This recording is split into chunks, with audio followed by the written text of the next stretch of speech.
السلام عليكم ورحمة الله وبركاته. أهلا بيكم في فيديو جديد من كورس ال EZ900 Azure Fundamentals.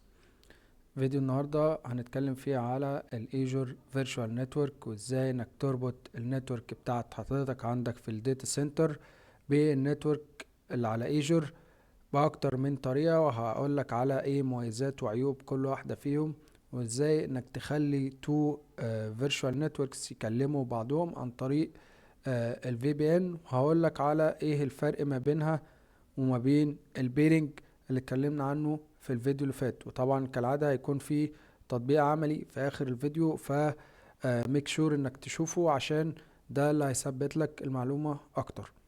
خليك معايا.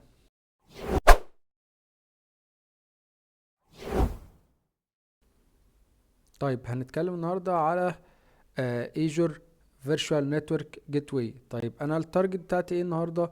ان انا عندي نتورك على Azure فيها resources، عايز اخلي الريسورسز دي تكلم الريسورسز اللي عندي في الاون بريم نتورك عن طريق، في عندي حاجتين، يا اما اكسبريس روت او في بي ان. والفي بي ان ده له نوعين، سايت سايت وبوينت تو سايت. تمام. طيب خلينا نأجل الاكسبريس روت دلوقتي ونتكلم على الفي بي ان. تمام. طيب في الاول كده خلينا نقول ان ايه السيرفيس اللي بتوفر لي الفي بي ان كونكتيفيتي على ايجور. دي اسمها فيرتشوال نتورك جيت واي، وده بيبقى الرمز بتاعها. دي بتبقى من ناحية الايجور. تمام. وبيبقى عندي في اون بريم جيت واي عندي في الداتا سنتر. تمام. ده ممكن يبقى راوتر، ممكن يبقى فاير وول، وات ايفر الفندور ايه، مثلا فورتي او سوفوس او الكلام ده، او ممكن حتى سيرفر. هوريك دلوقتي ايه هي السبورتد في بي ان ديفايسز. تمام. فدول الاتنين دول بيبقوا طالعين على ده، عليه بابليك اي بي. تمام. وده عليه بابليك اي بي،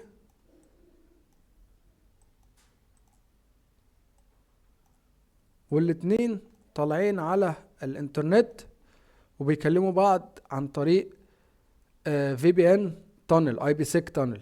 تمام. هنا ايه التانل؟ طيب هو يعني ايه في بي ان اصلا؟ الفي بي ان ان انا بخلي تو تراستد نتورك، يعني دي تراستد نتورك عندي في الاون بريم، واللي على ايجور دي تراستد نتورك، فبيكلموا بعض ثرو ان تراستد نتورك اللي هي الانترنت. تمام. وبيبقى فيه هنا اي بي سيك تانل. تمام. طيب فده كده الفي بي ان. اوكي. طيب يبقى الايجور فيرتشوال نتورك ده اللي على، قلنا ان ده السيرفيس اللي على ايجور اللي بتوفر لي الفي بي ان سيرفيس. تمام. ده في الباك جراوند بيبقى عباره عن ايه؟ يعني حضرتك لما تروح على الايجور بورتال تابلاي او تطبق فيرتشوال نتورك جيت واي، هو في الباك جراوند بيروح يكريت لك اتليست تو اور مور فيرتشوال ماشينز. تمام. دول مانج باي ايجور. تمام. يعني ايجور هي اللي بتمانجهم في الباك جراوند وبتكريتهم وتحط لك عليهم الفي بي ان سيرفيس، وبيكونوا في ديديكيتد سبنت. تمام. اسمها جيت واي سبنت. يعني السبنت دي ما ينفعش تحط فيها اي حاجه غير الفي بي ان جيت واي ده او الفيرتشوال نتورك جيت واي. تمام. طبعا احنا اتكلمنا الفيديو اللي فات بالتفصيل عن الفيرتشوال نتورك وايه هي الكابابيلتيز بتاعتها، وانك بتخلي تقسمها لسبنتس، والريسورسز تبتدي تاخد برايفت اي بي من السبنت دي. فده ريسورس الفي بي ان جيت واي، ده ريسورس زيه زي اي ريسورس، ولكن ده بيحتاج يكون ليه ديديكيتد سبنت باسمها جيت واي سبنت. حضرتك نوت ريكومند انك تكريت اي ريسورسز تانية جوه الفي بي ان جيت واي سبنت دي. تمام. هي انواع الفيرتشوال نتورك جيت واي ده، عندي اول حاجه سايت تو سايت. السايت تو سايت ده ان انا عندي في سايت كامل في الاون بريم داتا سنتر، عايز ان انا اخليه يكلم النتورك بتاعتي على ايجور، فبيكون عندي هنا اون بريم جيت واي زي ما قلنا، راوتر او فاير وول او سيرفر، ده بيكون عليه بابليك اي بي، فبيكلم الفيرتشوال نتورك جيت واي ده عن طريق الانترنت، تمام، ثرو اي بي سيك تانل. فالسايت كله يقدر يشوف ايه النتورك كلها اللي على ايجور، تمام. الحاجة التانية اللي هو بوينت تو سايت. طيب لو انا عايز اكونكت بوينت واحدة، او في ناس مثلا عندي شغالين من البيت، فعايز انزل عندهم كلاينت كده، يبقى الفي بي ان كلاينت تنزله عندهم ويكونكت على الايجور عن طريق ايه، ده بيبقى ليه كونفيجريشن خاصة بيه، تمام. وبياخد برضو ايه برايفت اي بي ادرس من الرينج اللي انا بحدده له وانا بعمل الكونفيجريشن على الفي بي ان جيت واي ده، تمام. طيب فده نوع تاني. النوعين دول بيبقوا من خلال الانترنت، تمام. دول طبعا الاكثر استخداما في الماركت، ولكن عيبه ان هو ايه، السرعة بتعتمد على الباندويتس بتاعت حضرتك اللي جاية من الاون بريم، او سرعة الانترنت اللي خارج منها الديفايس اللي عليه الكلاينت ده، تمام، لانه هو بيطلع على الانترنت. طيب النوعين دول بيبقوا من خلال الانترنت، تمام. دول طبعا سعرهم بيبقى الكوست بتاعهم رخيص جدا بالنسبة لايه للاكسبريس روت، ودول الاكثر استخداما في الماركت، ولكن عيبهم ان هو السرعة بتاعتهم بتعتمد على الباندويتس اللي حضرتك طالع من خلاله، تمام. يعني الراوتر ده او الفاير وول ده مثلا لو الباندويتس اللي هو طالع منها مثلا قليلة، فهيبقى ايه الكونكتيفيتي بطيئة شوية، تمام. طيب الاكسبريس روت ده بقى عبارة عن ايه، بيبقى فيه برايفت وديديكيتد نتورك خاصة بيك، طالعة من عندك من الداتا سنتر على النتورك بتاعت ايجور دايركت، تمام. يعني كأنك كده جبت كابل وصلته ب من الاون بريم داتا سنتر بتاعتك للنتورك بتاعت ايجور، تمام. وده طبعا اول حاجة مميزاته ان هو برايفت وديديكيتد نتورك. تاني حاجة السرعة بتاعته عالية جدا، تمام. تالت حاجة ان هو بيبقى فيه برايمري كونكتيفيتي وفي باك اب كونكتيفيتي، بحيث لو البرايمري كونكتيفيتي وقعت يبقى السكندري ستيل اب اند راننج والكونكشن بتاعتك ما تفصلش، تمام. ولكن عيوبه يبقى ان حضرتك ده الكوست بتاعه غالي جدا جدا مقارنة بالفي بي ان، تمام. الحاجة التانية ان هو بيحتاج بروفايدر، تمام. حضرتك بتطلع من الاون بريم على البروفايدر ده، وعن طريق اكسبريس روت سيركت بتوصل للراوترز او الايدج راوترز بتاعت مايكروسوفت، ومنها تقدر توصل على السيرفيس بتاعتك اللي على ايجور، سواء كانت مايكروسوفت 365 او ايجور ريسورسز زي مثلا الفي ام، تمام. طيب الحاجة اللي بعد كده الفي نت تو في نت. ده طبعا احنا قلنا من ضمن الكابابيلتيز بتاعت الفيرتشوال نتورك هي ان كل الريسورسز اللي جوه الفيرتشوال نتورك تقدر تكلم بعضها، ولكن اي ريسورس بره الفيرتشوال نتورك دي ما يقدرش يكلم الريسورسز اللي جوه الفيرتشوال نتورك بتاعتي. طيب لو انا عندي تو فيرتشوال نتوركس مختلفين، ازاي اخليهم يقدروا يكلموا بعض؟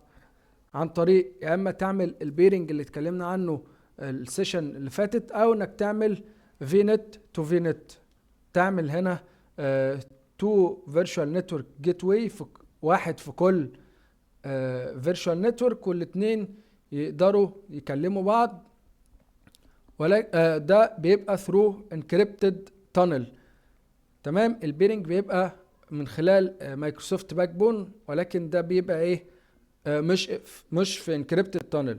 اما الفي نت تو في نت بيبقى ثرو انكريبتد تانل. تمام. ولكن هو سيناريو مش مستخدم قوي ومش شائع قوي. طيب ايه هي الهاي افيلابيليتي سيناريوز اللي موجوده في الفيرتشوال نتورك جيت واي؟ اول حاجه اكتف ستاند باي. تمام. احنا قلنا ان الفيرتشوال نتورك جيت واي بيبقى عباره عن اتليست 2 في ام. تمام. فهو في الباك جراوند بيروح يكريت لك هنا 2 في امز. تمام. واحده اكتف والتانيه ستاند باي. فالاكتف دي لو بقت نوت افيلبل فالكونكشن هيقلب اوتوماتيك على الستاند باي، فالكونكشن بتاعك وما بين النتورك بتاعت ايجور والاون بريم يبقى اب اند راننج. تمام.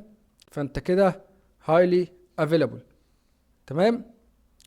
طيب ولكن انت في واحد بس اللي شغال، واحد بس اللي اكتف، ولما يقع الستاند باي يقوم مكانه. طيب لو انت عايز الاتنين شغالين فساعتها هتروح للاكتف اكتف، هيبقوا كده الاتنين اكتف. تمام. يبقى اكتف اكتف وهياخدوا تو. ساعتها هتحتاج تو بابليك اي بيز عشان الاتنين هيبقوا شغالين simultaneously مع بعض at the same time. تمام. فانت كده زودت الهاي افيلابيليتي كمان. طيب الاكسبريس روت فيل اوفر، انك هتعمل اكسبريس روت كونكتيفيتي، ولما تقع هتعمل كمان يبقى في از باك اب كونكتيفيتي في بي ان كونكتيفيتي از باك اب، انه بحيث لو الاكسبريس روت البرايمري والسكندري وقعوا يبقى ستيل عندك الفي بي ان اب اند راننج. تمام. ولكن ده سيناريو مكلف جدا.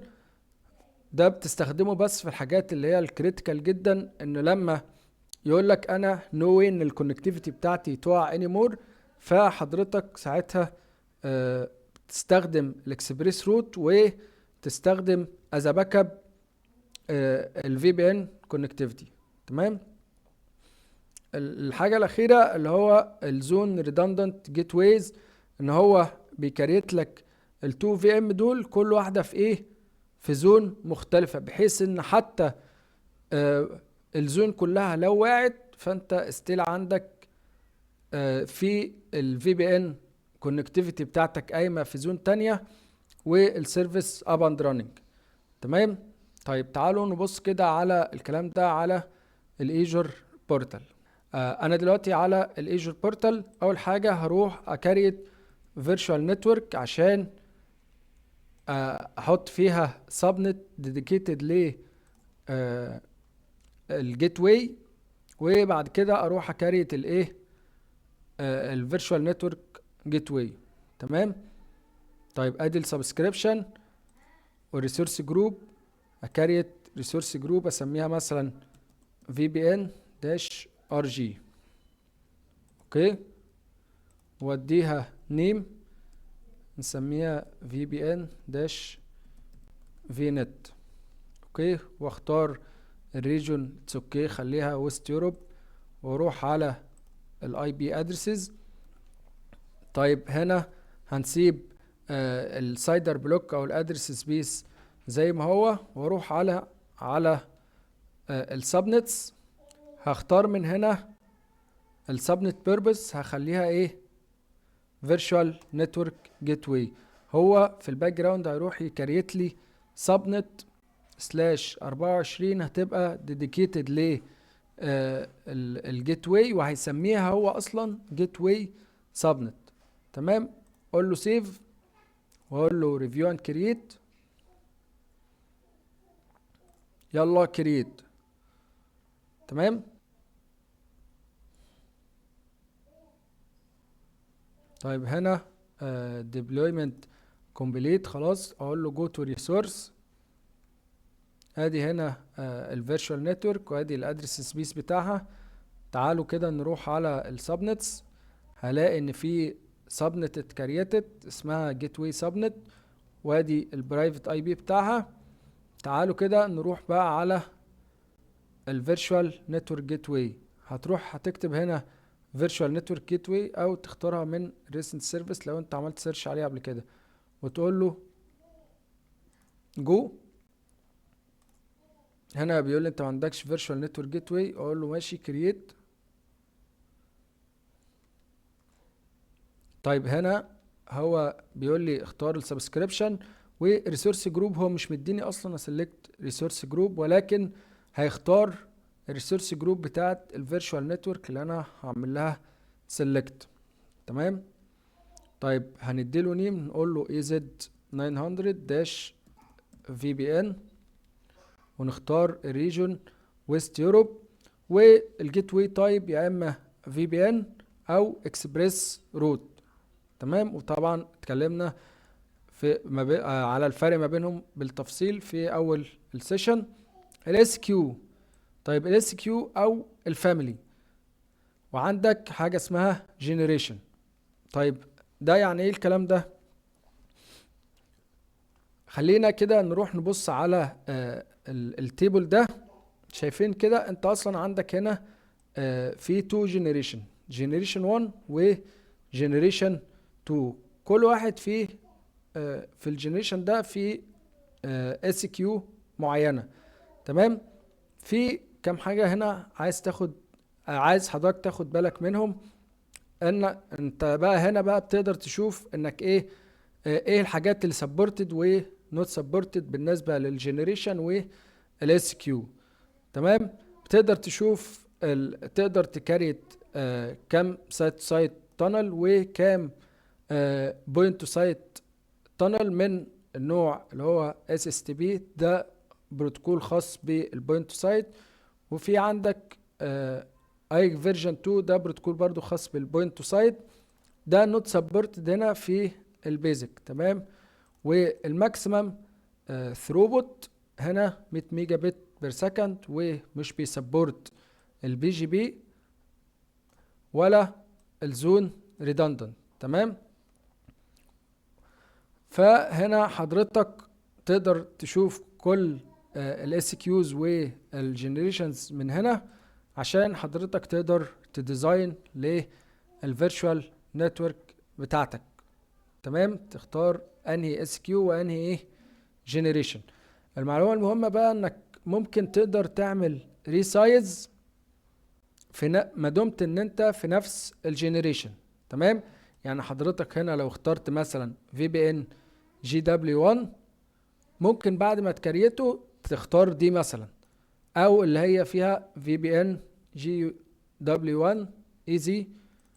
تقدر تعمل ريسايز ما دمت ان انت في نفس الجنريشن، طبعا فيما عدا البيزك. اوكي. طيب الحاجة المهمة التانية ان الاس كيو اللي فيها ايزي دي بتدعم الافيلابيليتي زون. تمام. ان هو بيكريت لك الفي بي ان بتاعتك في اكتر من زون. تمام. وهنشوفها دلوقتي على في العملي. تمام. طيب ادي الاس كيو. تمام. شايفين هنا طالما انا مختار ايزي، فهو هنا بيقول لي انت عايز تحطها في انهي availability zone. طيب تعالوا كده نختار مثلا من غير availability zone. شايفين availability zone هنا اختفت اصلا. تمام. فا اتس اوكي، خليها كده. انا مش انترستد دلوقتي في حته الهاي availability، احنا بس بنتست. طيب ايه الفيرتشوال نتورك؟ انا ما عنديش غير دي. هو راح عمل ديديكيتد راح عمل ديتكشن للجيت واي سبنت اهو. تمام.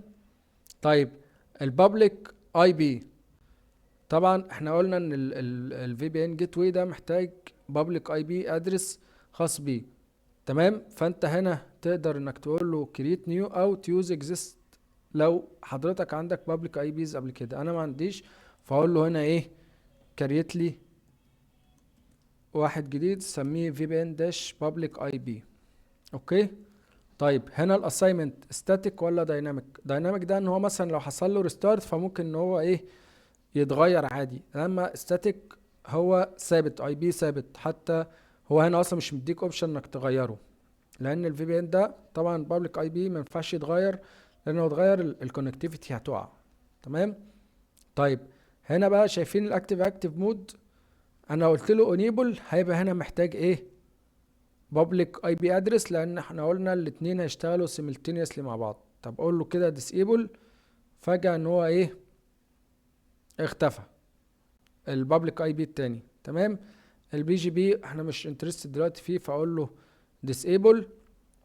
ولو عايز تاج او حاجة فاقول له ايه؟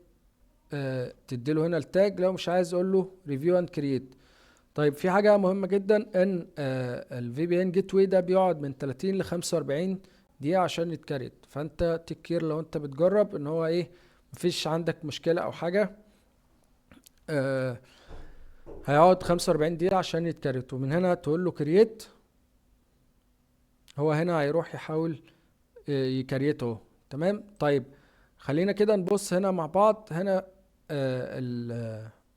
لو انت هتعمل سايت كونكتيفيتي، دي السبورتد في بي ان ديفايسز. تمام. شايفين هنا في سيسكو اهو، اي اس اي واي اس ار وسي اس ار، وهنا شايفين سيتريكس فورتي نت. من هنا تقدر تقول له ايه؟ تشيك على الكونفيجريشن جايد، فهو هنا بالظبط هيقول لك ايه الكونفيجريشن اللي هتعملها من ناحيه الفورتي عشان خاطر تعمل كونكتيفيتي ما بين الايجور و الفورتي جيت. تمام. هنا طبعا جايد وصفه لك بالتفصيل انك هتعمل ايه الكونفيجريشن بالظبط. تمام. طيب انا هنا كده خلصت الفيديو بتاع النهارده. اتمنى ان هو يكون فيديو سهل وبسيط وعجبكم، واشوفكم ان شاء الله في فيديو جديد، وشكرا.